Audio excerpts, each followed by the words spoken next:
मैले राजा ज्ञानलाई मैले भनेकै हो सरकारबाट जे हुकुम हुन्छ मान तयार छु, तर प्रजाको खिलाफमा म कुनै हालतमा म सहमत छैन।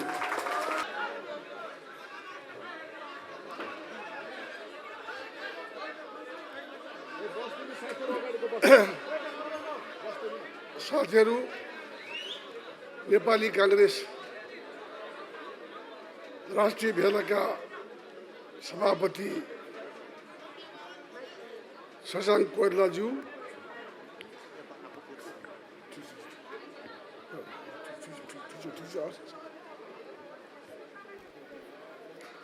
देशभरिबाट भेलामा पाल्नुभएका प्रतिनिधि साथीहरू, सञ्चारकर्मी मित्रहरू, दाजुभाइ तथा दिदीबहिनीहरू, सर्वप्रथम भेलामा सहभागी हुन देशभरिबाट आउनुभएका सम्पूर्ण साथीभाइहरूमा हार्दिक स्वागत गर्दै जय नेपाल भन्न चाहन्छु। गत केही महिनादेखि म परिवारसहित स्वास्थ्य उपचारका लागि विदेशमा भएको कुरा तपाईँहरूलाई थाहा नै छ। उपचारपछि हिजो मात्र म स्वदेश फर्केको हुँ। मेरो स्वागतमा हिजो विमानस्थलमा उपस्थित हुनुभएका तपाईँहरू लगायत सबैमा भेला मार्फत हार्दिक आभार व्यक्त गर्न चाहन्छु। अहिले मुलुकको राजनीतिक अवस्था अत्यन्त संवेदनशील देखिएको छ।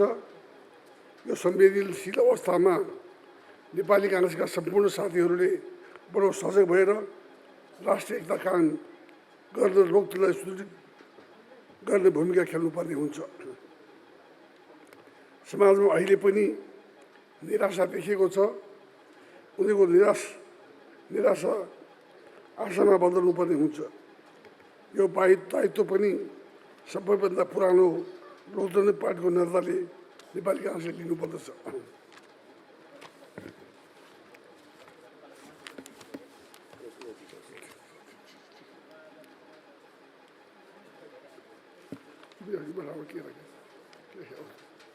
नेपाली कांग्रेसले विगतमा के गर्यो भन्ने कुराको जवाब खोज्न 2007 साल अघिको राणाकालीन अवस्था, त्यो बेलाको गरिबी निरङ्कुशता, 70 साल पछाडिको निरङ्कुश निर्दलीय व्यवस्था, त्यो बेला नेपाली कांग्रेस र जनताको पक्षमा लाग्दा नागरिकले भोग्नु परेको समस्या बुझ्न आवश्यक छ।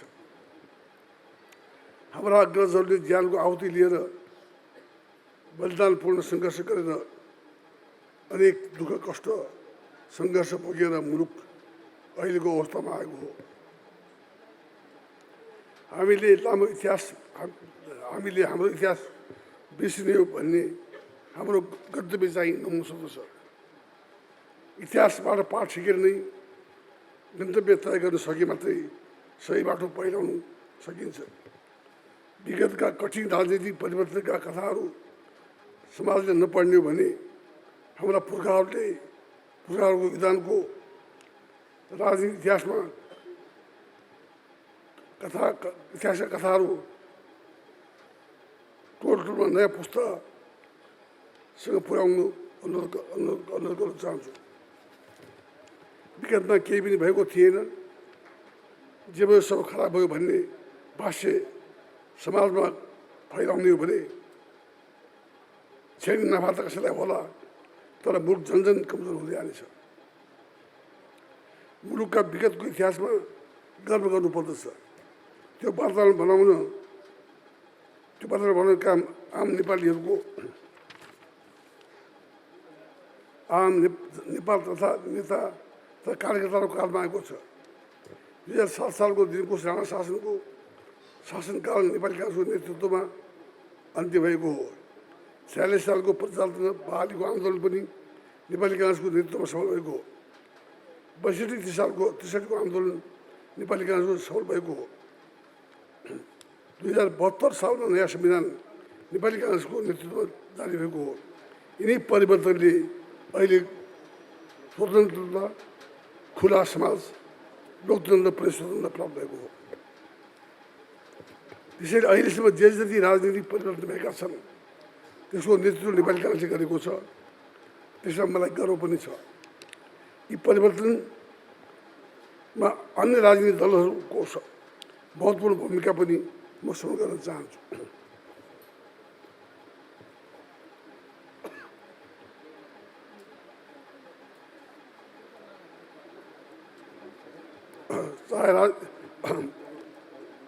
यी परिवर्तनमा अन्य राजनीतिक दलहरूको महत्त्वपूर्ण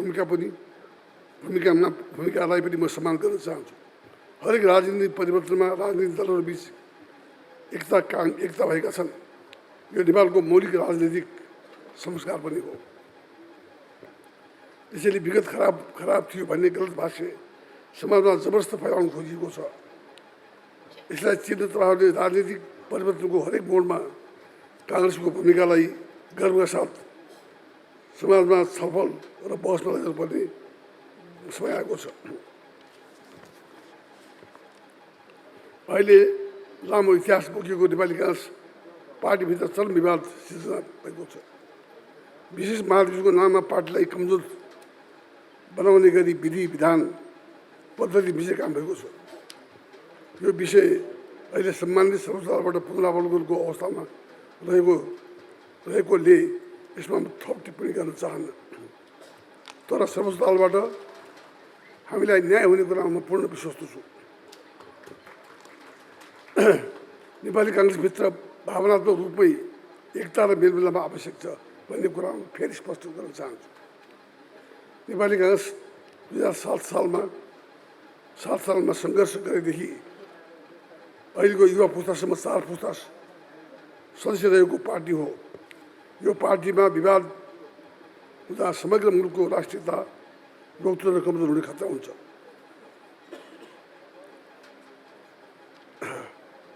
धेरै कठिन र चरम विवादहरूका समेत सहमति र सहकारीबाट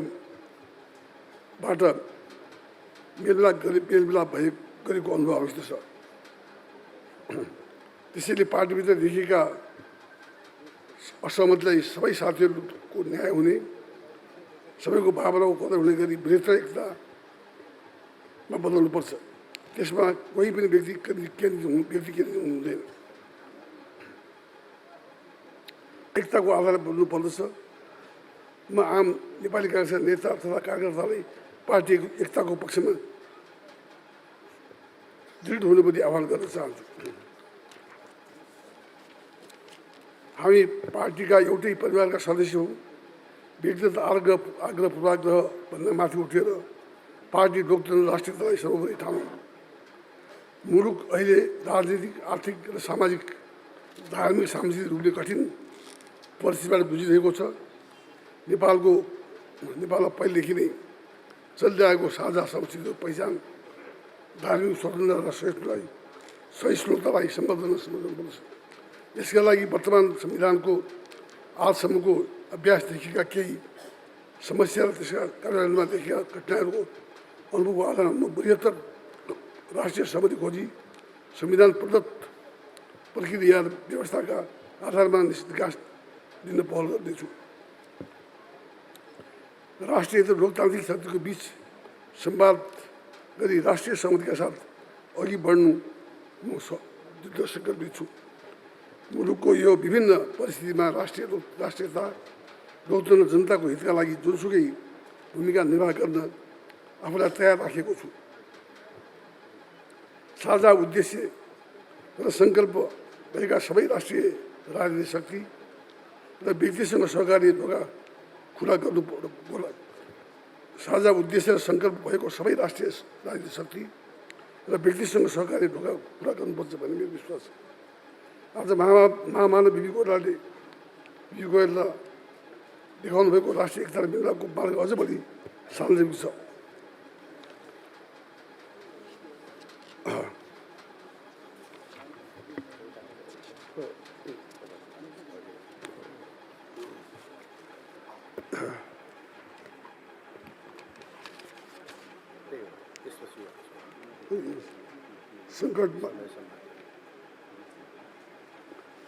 सङ्कटका समयमा संवाद, सहमति, सहकारी हाम्रो राजनीतिक संस्था बन्नुपर्छ।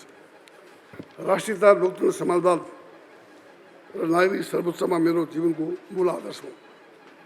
यी मूल्य मान्यताप्रति म जीवनको अन्तिम क्षणसम्म अटल रहनेछु। हामीले व्यक्तिगत मतभेदभन्दा पार्टीको सम्पूर्ण एकता, राष्ट्रिय दीर्घकालीन लोकतान्त्रिक यात्रालाई प्राथमिकता दिनुपर्छ।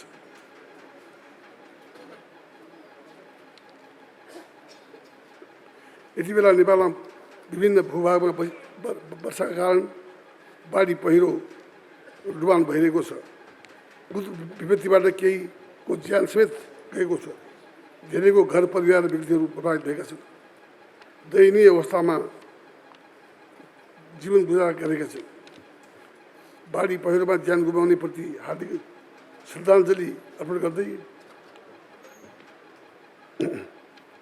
परिवारजनमा संवेदना प्रकट गर्न चाहन्छु। सबै साथीहरू, सबै घाइतेहरूको स्वास्थ्य उपचारको कामना गर्छु। बाढी पहिरोको कारण समस्यामा झेलेका परिवारको तत्काल उद्धार, राहत र उचित पुनर्वास चालु गर्न सरकारको ध्यान आकर्षित गर्दै विपद क्षेत्रमा पार्टीको स्थानीय समिति तर्फबाट पहिले नै उनीहरूको सेवामा दृढ हुन सबै साथीलाई अपिल गर्दछु।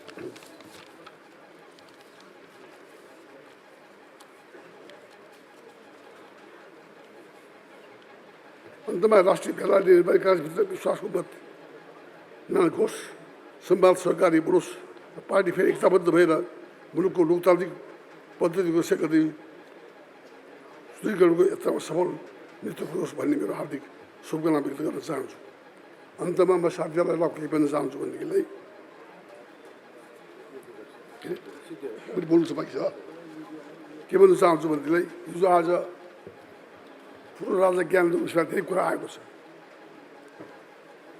म यो कुरा स्पष्ट गर्न चाहन्छु भनेदेखिलाई मैले राजा ज्ञानलाई मैले भनेकै हो, सरकारबाट जे हुकुम हुन्छ म माग्न तयार छु, तर प्रजाको खिलाफमा म कुनै हालतमा म सहमत छैन। म प्रजाको खिलाफमा कुनै हालतमा कसैलाई मान्दिनँ। मैले प्रजा चाहिँ मेरो आदर्श हो, त्यस कारण म कुनै हालतमा सरकारसँग सल्लाह गर्न सक्दिनँ मैले भनेकै हो। त्यसपछि राजाले मलाई चाहिँ जेलमा हाल्यो, शाही आयोग गठन गरेर जेल हाल्यो मलाई। तर अझ न्यायालयले, सर्वोच्च अदालतले मलाई वास्तवमा जिताएको हो।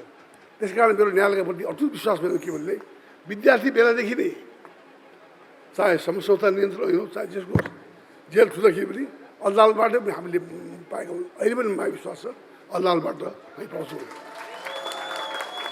अरू कुरा एउटा के स्पष्ट गर्न चाहन्छु भनेदेखिलाई राजाको विषयमा कुरा आइदिन्छ यहाँ।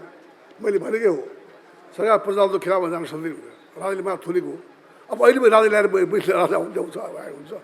त्यस कारण कुरो के भनेदेखिलाई अहिले जो गणतन्त्र आएको छ नेपाली जनताबाट आएको गणतन्त्र हो। गणतन्त्र वास्तव भन्यो भने गणतन्त्र ल्याउनेमा राजाको ठुलो हात छ भन्दैछु। मेरो हुँदै होइन। मैले त राजा सरकार प्रजाको खिलाफमा जान सक्दिनँ। गणतन्त्र सरकार के चाहियो? प्रजाको खिलाफ बेलायतको राजा कस्तो राम्रो छ, संवैधानिक राजतन्त्र छ, त्यहाँ कन्स्टिट्युसनल मोनार्की छ। त्यस्तो राजा भएर बस्यो भन्दाखेरि उल्टा मलाई जिल्ला हालिदियो। त्यस कारण चाहिँ कुरा के भनेको थियो, यो चाहिँ के भने राजा भएर राजा जस्तो हुनुपर्छ भन्ने मेरो पहिलेको धारणा थियो। त्यस कारण चाहिँ कन्स्टिट्युसनल मोनार्की राम्रो हो, तर कन्स्टिट्युसनल मोनार्कीमा राजा कन्स्टिट्युसनल मोनार्क हुनु खोज्यो त म गरौँ क्या। त्यस कारण चाहिँ यो कुरा चाहिँ भन्न चाहन्छु, फेरि भन्न चाहन्छु। त्यस कारण चाहिँ अहिलेको बेला यता साथीहरू आउनुभएको छ। भोलिदेखि फेरि बन्द सत्र छ। राको फेरि धेरै समय लिन चाहन्न। बन्द सत्रमा म पनि निश्चित छ नि साथीको कुरा सुन्ने मेरो इच्छा छ। म आउनेछु र म चाहिँ अवश्य नै यत्रो सङ्ख्यामा साथीहरू आउनुभयो। मेरो उसमा एयरपोर्टदेखि मेरो स्वागतमा साथीहरू आउनुभयो भन्दाखेरि नेपाली दाजुभाइ दिदीबहिनीहरू, पार्टीका साथीहरू मेराप्रति सद्भावना छ भन्ने मलाई बडा खुसी छ। मेराप्रति माया छ भन्ने थाहा छ मलाई। विद्यार्थी बेलादेखि लडेको मानिस हो। त्यस कारण चाहिँ बिपी कोइराला, गणेश मान सिंह, कृष्ण भट्टराईले देखाएको बाटोमा हिँडिरहेको छु, हिँड्नेछु।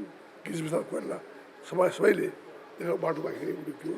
भोलिका दिनमा उहाँहरूले देखाएको बाटो हामी अटल हुनुपर्छ। नेपालको निम्ति राष्ट्रियता, लोकतन्त्र र समाजवाद आवश्यकता छ। यसका लागि सबै एक भएर हिँड्नुपर्छ भन्ने मेरो व्यक्त गर्दै बिदा हुन्छु। धन्यवाद। जय नेपाल।